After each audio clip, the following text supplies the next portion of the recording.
Baik, Assalamualaikum warahmatullahi wabarakatuh. Perkenalkan, nama saya Nurul Faradila dengan akhiran NIM 0052. Saya kelompok 2 dari mata kuliah Teori Belajar dan Pembelajaran. Di sini saya akan menjelaskan materi, prinsip-prinsip, dan faktor yang mempengaruhi belajar. Nah, sebelum itu, kalian tahu nggak sih apa yang dimaksud dengan prinsip?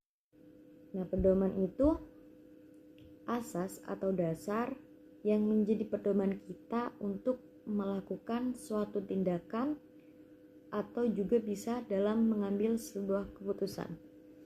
Nah, tujuan prinsip ini dalam diri kita itu untuk memberikan pedoman yang dapat digunakan sebagai acuan dalam berbagai situasi. Nah, prinsip ini seringkali didasarkan pada nilai, keyakinan, atau seringkali digunakan untuk memandu perilaku dari individu, bahkan untuk perilaku kelompok. Nah, kalau untuk pengertian belajar sendiri, yaitu belajar itu proses atau aktivitas di mana seseorang atau individu itu memperoleh pengetahuan, keterampilan, atau bahkan pemahaman. Nah, ini bisa melalui dari pengalaman individu itu sendiri atau studi. Bahkan bisa jadi mereka itu mendapatkan pengetahuan dari interaksi antar lingkungan sekitar. Lalu untuk pengertian dari prinsip belajar itu sendiri, yaitu seperangkat konsep dasar yang membimbing proses bagaimana seseorang itu memperoleh pengetahuan, keterampilan, sikap, dan pemahaman baru. Prinsip-prinsip ini menggambarkan faktor yang mempengaruhi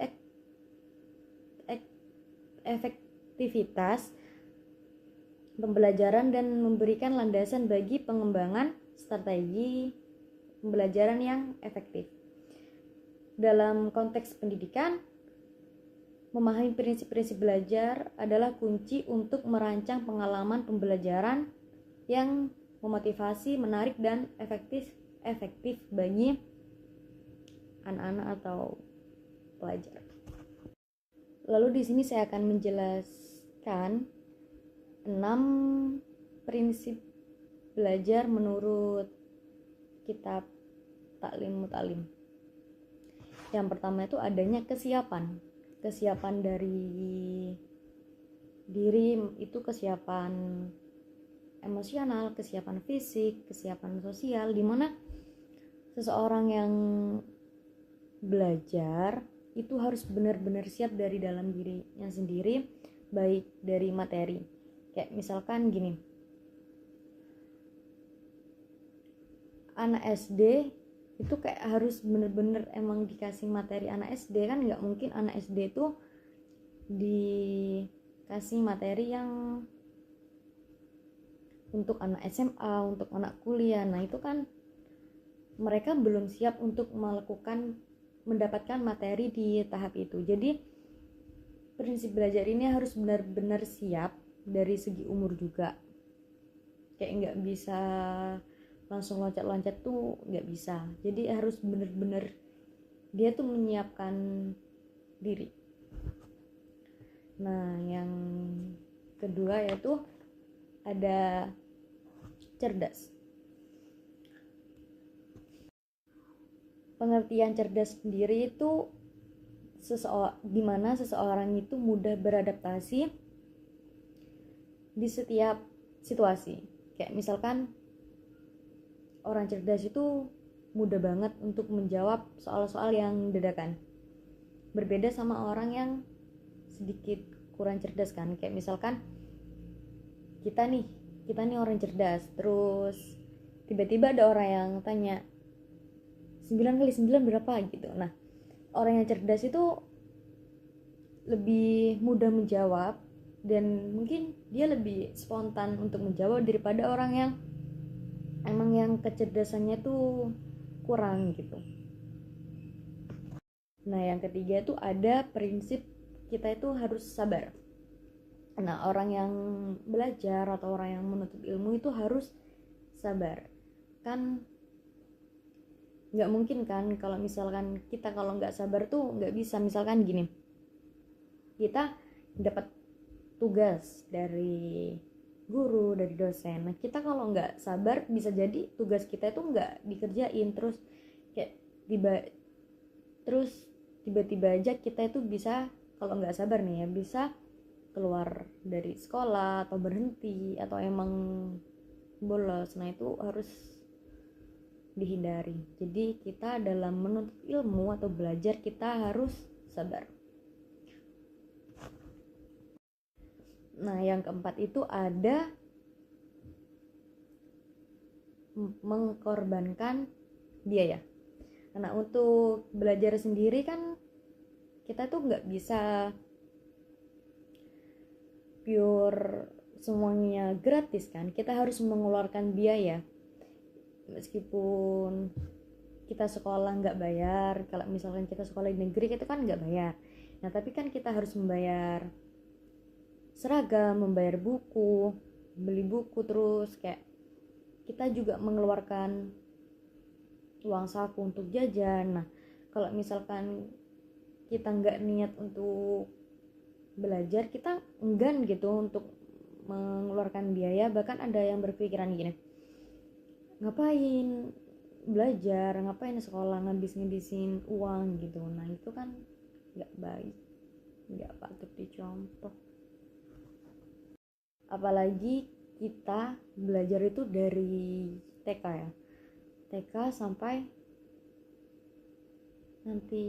kapanpun kita nanti belajar. Dan itu semuanya emang membutuhkan biaya. Meskipun anak TK juga membutuhkan biaya. Meskipun kita sekolah, misalnya kita nggak sekolah nih, kita cuma belajar dari internet. Nah, internet itu kan juga butuh biaya. Kita membutuhkan data, beli juga kan. Nah, itu. Nah, yang selanjutnya itu ada prinsip harus mengikuti petunjuk guru. Ini lebih ke sih. Ini lebih kita kalau belajar itu harus dituntut, harus ada guru. Biar apa? Biar kita belajarnya itu nggak sesat. Dimana seseorang itu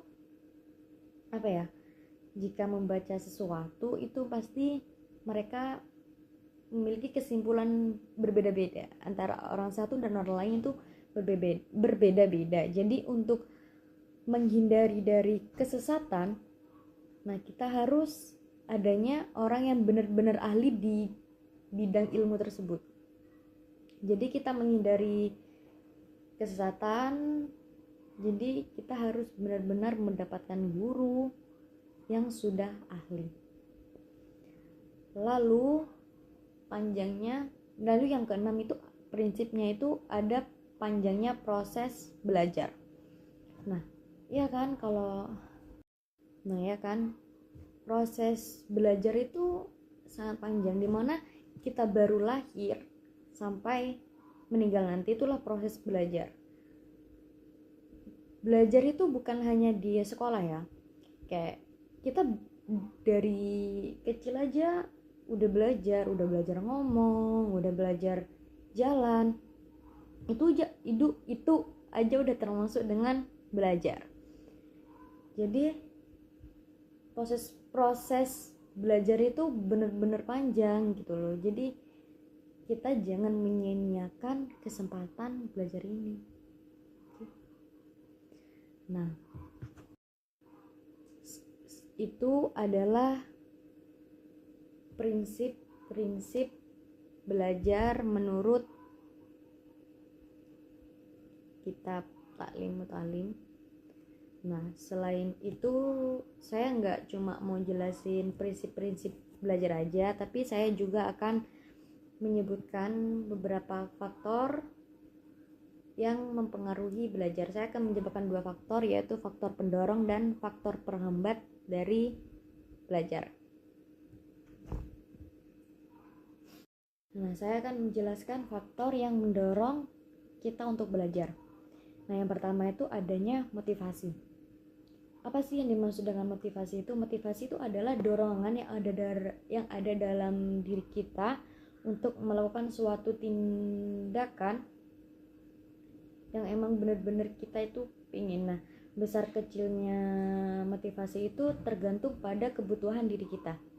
Nah, jadi seseorang kalau mau belajar itu tergantung dari motivasi diri sendiri. Kalau emang dirinya nggak punya motivasi untuk belajar, ya udah dia nggak mau belajar gitu loh. Jadi motivasi ini nggak hanya berasal dari diri sendiri, tapi juga dari omongan orang lain, dari pengalaman orang lain. Itu bisa jadi motivasi untuk orang yang ingin belajar. Nah, yang kedua itu adanya cita-cita. Orang yang memiliki cita-cita, dia akan giat, kayak dia tuh gigih mau mencapai cita-citanya, pastinya dengan cara belajar, baik itu belajar dari studi atau sekolah, baik belajar dari orang yang emang sudah ahli di cita-cita yang emang dia inginkan itu. Jadi kalau orang yang memiliki cita-cita, pasti dia akan lebih lebih semangat lah untuk mengejar cita-cita itu, pastinya dengan cara belajar. Jadi orang belajar yang memiliki cita-cita sama orang yang gak memiliki cita-cita pasti itu kelihatan beda. Nah, yang ketiga itu ada minat. Minat itu kecenderungan hati untuk tetap memperhatikan atau memfokuskan diri terhadap sesuatu. Jadi gini, kan dalam belajar itu banyak sekali kan, kita belajar itu banyak sekali kan. Nah, kalau orang misalkan di sekolah nih, misalkan ada orang yang tidak minat untuk belajar matematika sama anak yang emang minat belajar matematika, itu pasti beda gitu loh. Kayak yang minat ya dia enjoy, dia kayak menikmati. Terus kalau yang nggak minat ya udah dia kayak formalitas aja, dia kayak cuma datang gitu loh.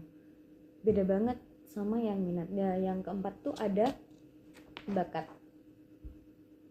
Maksudnya itu yang keempat itu support dari orang tua. Nah, support dari orang tua itu sangat penting untuk pengaruh anak untuk belajar. Dimana saat anak disupport untuk belajar, anak itu memiliki keinginan untuk lebih terus belajar daripada sama anak yang emang dibiarkan kayak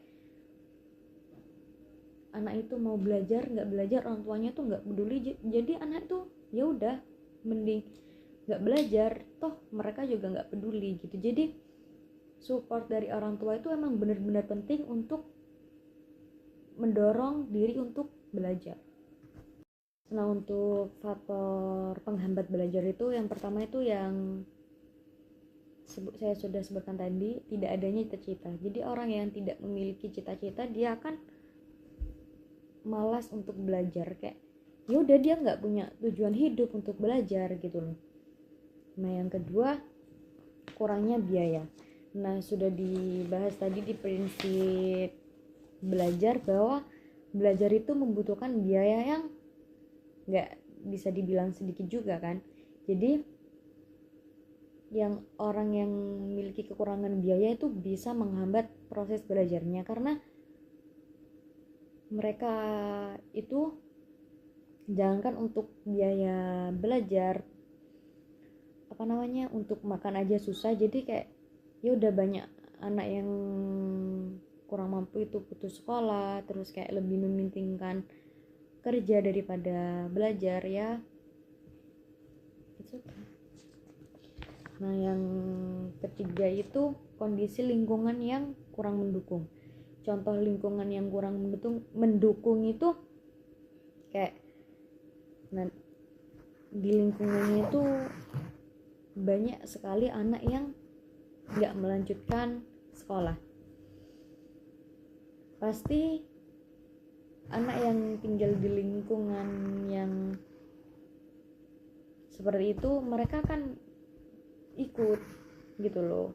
Mereka juga akan ikut malas, terus kayak apa ya, mereka terbawa suasana dari lingkungan tersebut. Jadi mereka itu kayak emang kalau dia emang tidak memiliki motivasi yang benar-benar mendorong banget, motivasinya gede, itu akan mudah sekali terpengaruh dari lingkungan tersebut. Dan sekian, terima kasih. Wassalamualaikum warahmatullahi wabarakatuh.